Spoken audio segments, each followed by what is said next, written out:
Today's Jay, and now when you look out the window or step outside, you see that there's literally little to no one to be seen.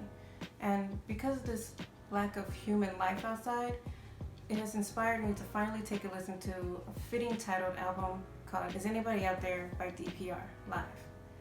I want to talk about Live, the artist, DPR as a group, and lastly, of course, the album. Live, also known as DPR Live, is a South Korean rapper from Guam, and his real name is Ha Da Ben.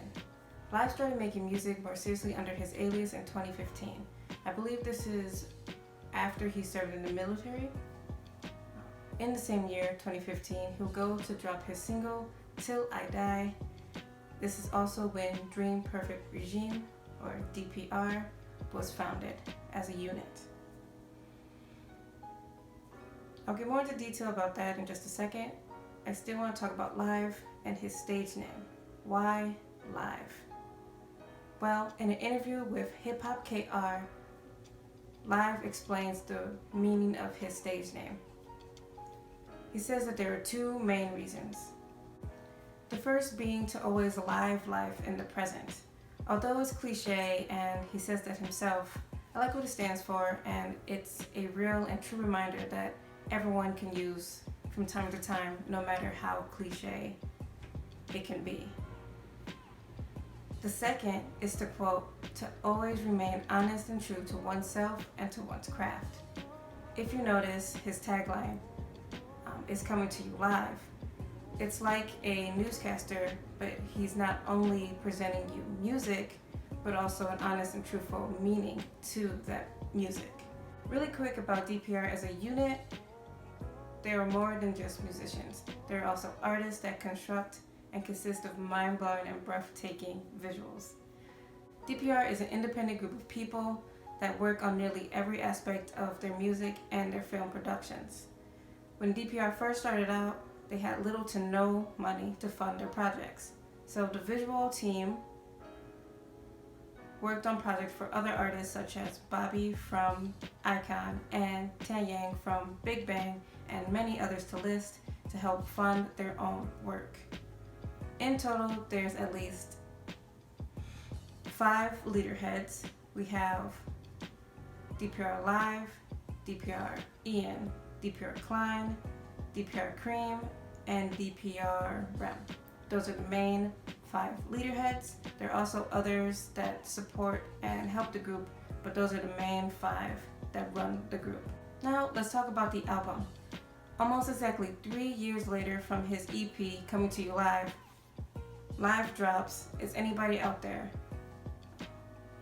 This is Live's first full-length album, and its top tracks are Kiss Me, Neon, and Out of Control. To me, I feel this album is more than just an album. It's modern art, it's an experience, it's, dare I say, an escapade to Live's version of space and time and certain snapshots of his mind. He talks about what haunts him and almost his fears, things that scare him or used to scare him. There's this interview on YouTube by the channel called Hip Hop LE, where Live really talks about what certain songs mean to him and what he wants fans to take away from this album overall. He goes into great detail about how he felt about his dad's illness and what emotional toll it took on him. He talks about social media and how caught up he got comparing himself and his work to others, and how he has overcome that habit. His ultimate goal for the album is for fans to understand his wavelength. As he said, I want my energy to reach my listeners. I can feel that this is a more different, genuine side of Live, and I'm getting where he's coming from in comparison to his other singles. Because in Martini Blue and La Brita, he's more talking about partying and going out, meeting people, but in this, he's really humble and he's coming into himself.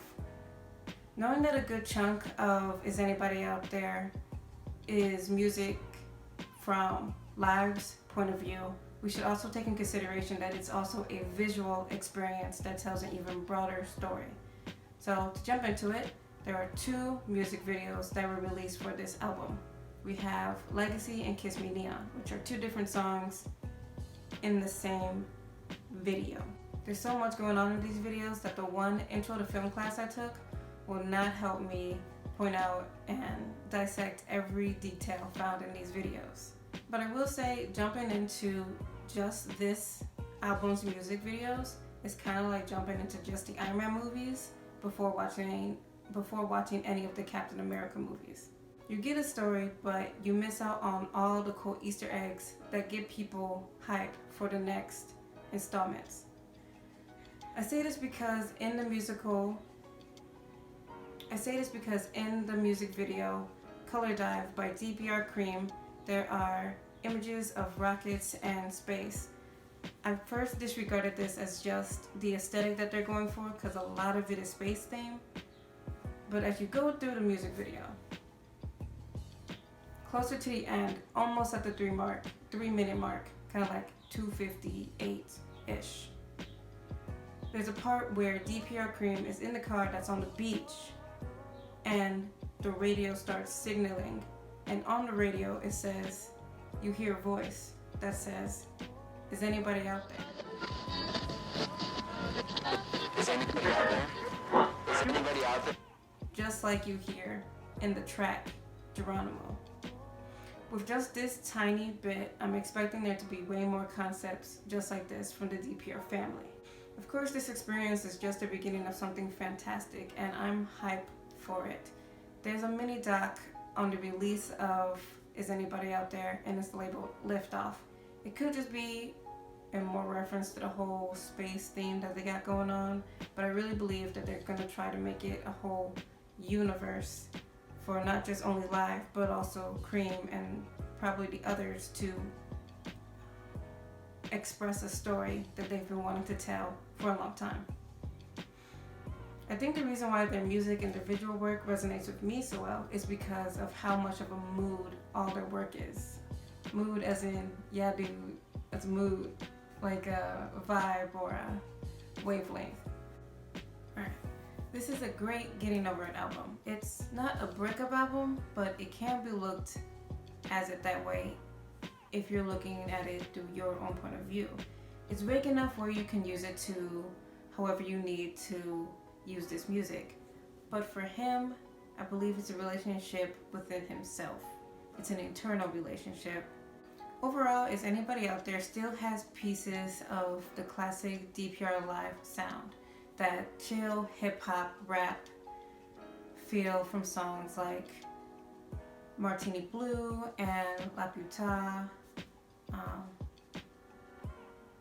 You get those sounds in the album, songs such as Oh Girl and Kiss Me. But what's different is the narrative bits that are in certain songs such as To Whoever. Assuming that the story is in sequential order, meaning linear, so from beginning to end, we can start with Here Goes Nothing. In Here Goes Nothing, we get overwhelming pleads for help, and we also get that in Geronimo. He uses repetition to show that he is getting ready to do something that he finds is scary, but something that he needs to get over.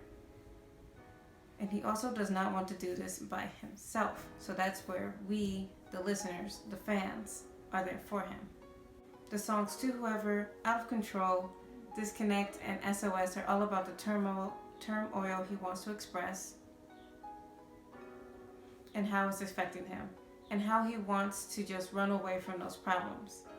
Oh Girl, Kiss Me, and Neon are songs where he finds someone or something to help him overcome those overwhelming feelings of the situation at hand. And lastly, in No Rescue is where he finds peace within himself. I left out Legacy because I believe it's more of a diss track than part of the story.